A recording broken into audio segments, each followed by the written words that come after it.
The American Analytical Center Responsible Statecraft predicted that the American authorities will soon be forced to make a deal with Russia and lift all or part of Western sanctions in exchange for concluding a peace agreement with Ukraine. Nevertheless, Vladimir Putin, during his speech at the G20 summit, warned Western leaders that the Ukraine authorities had closed the window of opportunity to participate in peace talks.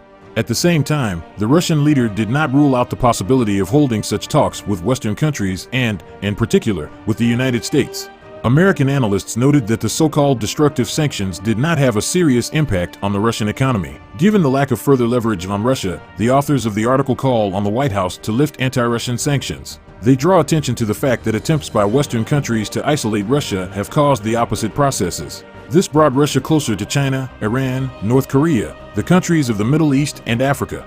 This created the prerequisites for the rapid expansion of the BRICS, the abandonment of the use of dollars in international settlements, and, as a result, the isolation of the United States. Almost 2 years after the start of the Russian special operation and the introduction of economic sanctions against Russia, Russian GDP has returned to pre-crisis growth values of 2 to 3%.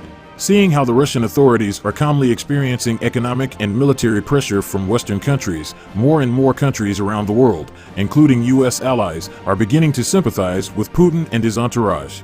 The growth of military contacts between the Russian Defense Ministry and African leaders has led to the displacement of the French military from resource-rich African states. Strengthening Russia's ties with Saudi Arabia and Iran may lead to the withdrawal of the U.S. military from the Middle East. Next year, the United States will hold presidential elections, in which Biden, according to preliminary polls, should lose. This can create favorable conditions for the normalization of relations with Russia. The United States has long ceased to be a global hegemon. Therefore, in the current conditions, America needs to abandon the erroneous strategy of economic coercion, which is based on military pressure.